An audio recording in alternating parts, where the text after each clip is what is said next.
So, good afternoon, everyone, and my name is Arvaz Khan, and I'm a student of VFarm first year.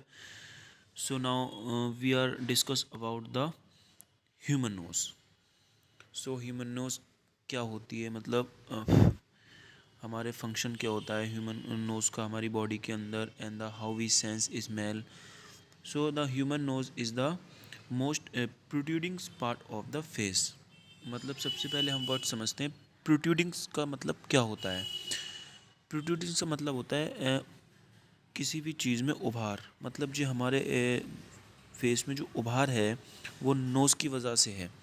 मतलब ये हमारा जो nose का nose होती है इसको हम कहते हैं protruding part of the face. मतलब अगर ये नोज़ ना हो तो जो हमारा फेस है वो कंप्लीट स्ट्रेट लाइन में जा सकता है. तो अब सेकंड पॉइंट पे आते हैं हम. क्या है provide sense of the smell. मतलब हमारा स्मेल और सेंस वगैरह को प्रोवाइड करते हैं ये नोज़. और it's contains the nostrils and is the first organ of the respiratory systems. मतलब इसका हम समझें तो जब आप रेस्पिरेटरी सिस्टम की स्टडी करते हैं तो उसके अंदर जो फर्स्ट ऑर्गन होता है वो हमारा रेस्पिरेटरी सिस्टम का that is the nose. Because जब हम ब्रीथिंग करते हैं वो ब्रीथिंग की दौरान जो एयर है वो हमारे नॉस्ट्रिल के थ्रू बॉडी में एंटर होती है और लंग्स में पहुंचती है. तो उसके थ्रू हमें जो मिलता है वो मिलता है हमें ऑक्सीजन. ओके. सो अब now we talk it's also the principal organ in the olfactory system. मतलब ऑल्फैक्टरी सिस्टम क्या होता है.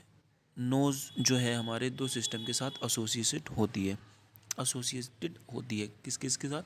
एक होता है हमारा olfactory system and second point is the respiratory system. मतलब एक होता है हमारा ऑल्फैक्टरी एंड दूसरा होता है respiratory. So the olfactory system or sense of smell is the sensory system used for olfactions. मतलब जो ऐसे सिस्टम जो आपको स्मेल प्रोवाइड कराते हो. मतलब ऑल्फैक्शन का मतलब होता है स्मेलिंग. मतलब स्मेल्स वगैरह के सेंस वगैरह के लिए जाने जाते हो हम उसको कहते हैं olfaction. So olfaction is one of the special sense that have directly associated with specific organ. मतलब ये हमारा डायरेक्टली एसोसिएट होता है स्पेसिफिक ऑर्गन से. So most mammals and reptiles have a main olfactory system and an accessory olfactory system. So एक मतलब सभी के अंदर ये सिस्टम प्रेजेंट होता है. जैसे हमारा ये ऑल्फैक्टरी नज़ल कैविटीज़ हो गई, इसके अंदर ऑल्फैक्टरी ट्रैक्ट हो गया, ऑल्फैक्टरी बल्ब्स कन्फ्यूम्स. सो हमारा इसके अंदर ऑल्फैक्टरी नर्व्स और ऑल्फैक्टरी बल्ब्स का क्या काम होता है. जैसे हमने एयर इनहेल्स करी तो सबसे पहले हमारी एयर ऑल्फैक्टरी बल्ब्स पे जाके कनेक्ट होती है. जो पार्टिकल्स वगैरह होंगे हमारे एयर कनेक्ट होंगे उससे. तो ये जो हमारा सेंसरी नर्व्स होती हैं हमारी ऑल्फैक्टरी नर्व्स, ये हमारी डायरेक्ट ब्रेन के पास लेके जाती हैं. तो हमें पता चलता है कि हम ये खुशबू है या बदबू है, स्मेल कैसी है. सो इसके ऑल्फैक्टरी बल्ब के थ्रू हम जानते हैं. सब आते हैं द ह्यूमन नोज पार्ट्स कितने पार्ट्स में होती हैं. तो सबसे पहले ये होता है हमारा डॉर्सम. जो पूरा स्ट्रक्चर जो नोज का होता है साइडिंग जो लाइनिंग्स होती है हम उसको कहते हैं डॉर्सम. और जो मिड में जो होता है टिप में उसको कहते हैं हम टिप ऑफ द नोज़. और ये जो हमारे दो होल्स होते हैं उसको कहते हैं नोस्ट्रिल इन. और जो हमारा हेड के भी जो होते हैं फोर हेड पे होता है उसको कहते हैं रूट ऑफ द नोज़. और जो मिड में होता है उसको कहते हैं नोज ब्रिज. एंड साइड्स में होते हैं wing of nose and nasals forms होती है. नजल सेप्टल कार्टिलेज होते हैं, लेटरल कार्टिलेज होते हैं, लेजर एलर कार्टिलेज होते हैं, मेजल एलर कार्टिलेज होते हैं. सो बोन्स ऑफ द नोज का मतलब होता है this support the bridge of the nose. मतलब ब्रिज मतलब सेतु होता है, मतलब एक सपोर्ट देता है, सेतु का काम करता है. सो होता है the upper cartilage support the side of nose. मतलब जो अपर कार्टिलेज होता है साइड ऑफ नोज को सपोर्ट करता है, साइड ऑफ नोज को.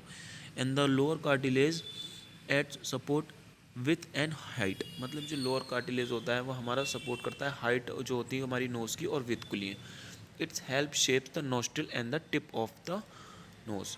सो मतलब ये शेप प्रोवाइड नोस्ट्रिल जो की शोप होती है मतलब उसके लिए टिप ऑफ द नोज़ के उसके लिए प्रोवाइड करता है बोन ऑफ द नोज़. अब आती है skin. This also help shape the nose. मतलब ये हमारी स्किन जो होती है हमारी जो नोस्ट उसकी क्या नाम है नोज़ की शेप वगैरह होती है उसके लिए हेल्पफुल होता है. और जो स्किन की लेयर्स होती है उसको मतलब प्रोटेक्ट नोज़ को भी प्रोटेक्ट करती है. अब आते हैं नेज़ल कैविटी के पास. सो नेज़ल कैविटी होती है This is the hollow space behind the nose that air flows through. So in this diagram we can see the nasal cavities. मतलब एयर समझो यहाँ में, यहाँ से जो एंटर हो रही है एयर थ्रू द नोज, ये एयर आगे जाके नजल कैविटी के अंदर एंटर होती है. सो अब आते हैं सेप्टम. सेप्टम क्या होता है? This is a thin wall made of cartilage and bone. It's divide the inside of the knows into two parts. मतलब ये एक थिन वॉल होती है जो किससे बनी होती है? कार्टिलेज और बोन से बनी होती है. Mucus membrane. अब आते हैं, this is a thin tissue that lines the nose, sinuses and throat. It warms and moistures the is air you breathe in. It's also make the sticky mucus that help clean the air of dust and other small particles. तो mucous membrane क्या होती है? mucous membrane की आप पूरी lining देख सकते हैं, जो पूरी है ये mucous membrane है. मतलब it's warm and moisture the air you breathe in. तो जो हवा को हमारा गर्म और मॉइस्चर करने का काम करता है.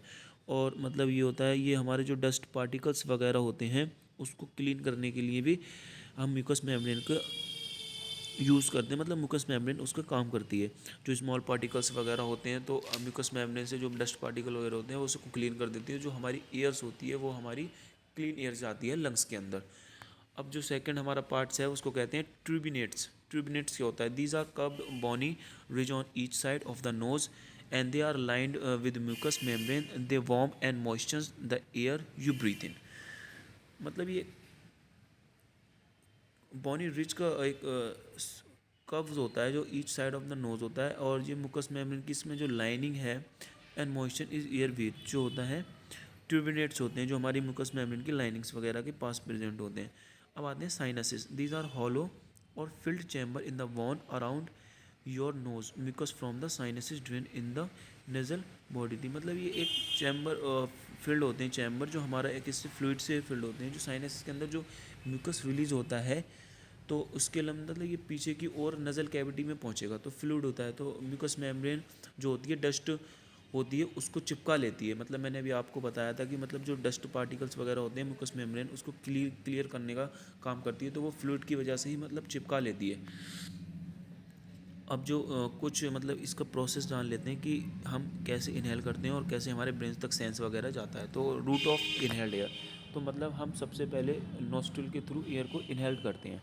तो ये एयर जो हमारी होती है तो ऑल्फैक्टरी ट्रैक्ट और ऑल्फैक्टरी बल्ब पे जाके लगती है. जो पार्टिकल्स वगैरह होते हैं हमारे वो ऑल्फैक्टरी बल्ब पे जाके लगते हैं. तो जो हमारे जो छोटे स्मॉल पार्टिकल्स होते हैं तो उससे मतलब जो हमारी ऑल्फैक्टरी बल्ब होती है वो हमारी सेंस करती है, सेंस लेके जाती है हमारे ब्रेन के अंदर. तो उससे हमें पता चलता है कि खुशबू है, बदबू है, मतलब हम किस चीज़ की स्मेल है ये, और मतलब परफ्यूम वगैरह की स्मेल है. तो फिर इसके बाद जो एयर जाती है वो हमारी जाती है नज़ल कैविटी के अंदर. नज़ल कैविटी से जाती है हमारी ट्रैकिया, और ट्रैकिया से ब्रोंकियोल्स लंग्स वगैरह में जाती है. अब ये इसके अंदर मतलब ये जो हमारे ऑल्फैक्टरी ट्रैक्ट की तरफ देख रहे हैं आप, ये न्यूरॉन्स होते हैं हमारे जो मतलब सेंस की करते हैं. मतलब रूट ऑफ इनहेल हमारी कंटेनिंग यहाँ पर लगती है तो हमारे ये न्यूरॉन्स के थ्रू हमारे ब्रेन तक जाती है.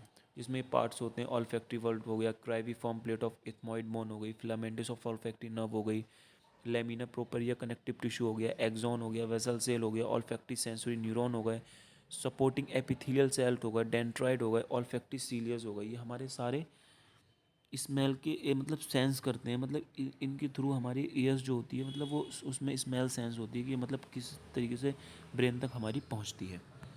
सो बात है नोज़ रिलेटेड डिजीज़ क्या होती है. सो सबसे पहले हमारी डिजीज़ जो हम फर्स्ट प्रायोरिटी पे रखते हैं उसको कहते हैं allergic rhinitis. So an inflammation of the nose membrane lining the nose. जो हमारी मेम्ब्रेन होती है कंप्लीट लाइनिंग करता है तो नोज़ का वहाँ पर इन्फ्लामेशन हो जाता है. सो मतलब जो उससे सिम्टम्स जो हमारे नज़र आते हैं वो आते हैं हमारे स्नोरिंग, माउथ ब्रीथिंग हो गया, ईयर पेन हो गया, हियरिंग लॉस, इचिंग हो गई, सोर थ्रॉट इचिंग हो गई, इचिंग आइज़ हो गई, कंजुगेटिव सी बोलते हैं इसको हम, स्नीजिंग हो गया, हमारा हेडेक हो गया. सो ये सारे हमारे सिम्टम्स होते हैं एलर्जिक रिनिटिस के. अब दूसरा जो हमारा आता है कोरोनिक साइनटिस विद पॉलिप्स. मतलब जो an inflammation of the sinuses that last more than 12 week and is associated with the nasals. So मतलब जो नज़ल कैविटी के अंदर पॉलिप्स डेवलप होना होना चालू हो जाते हैं, उसके अंदर जो इन्फ्लामेशन हो जाता है। अब उसके बाद आते हैं कॉर्निक साइनोस्टिस विदाउट पॉलिप्स, मतलब कुछ विद पॉलिप्स होते हैं और कुछ विदाउट पॉलिप्स होते हैं, जिसके अंदर आता है हमारा डिफ़िकल्ट इन्फेक्शन और डेविएटेड सेप्टम्स। अब आते हैं फंगल साइनसिटिस क्या होते हैं हमारे। Include allergic fungal sinusitis and fungal ball plus acute और कॉर्निक इनवेजिव फंगल साइनसिटिस। जो हमारे नोज़ के अंदर मतलब फंगल्स वगैरह हो जाते हैं, मतलब साइनसिटिस हो जाते हैं, उसको हम कहते हैं फंगल साइनसिटिस। और अब दूसरी जो होता है इन्वर्टिंग पेपिलोमा, तो benign tumour that from inside the nose, मतलब वेनिगेंस ट्यूमर हमारा फॉर्म हो जाता है इनसाइड नोज के अंदर, तो हम उसको कहते हैं inverting papilloma. And the thank you for listening to me and have a good day.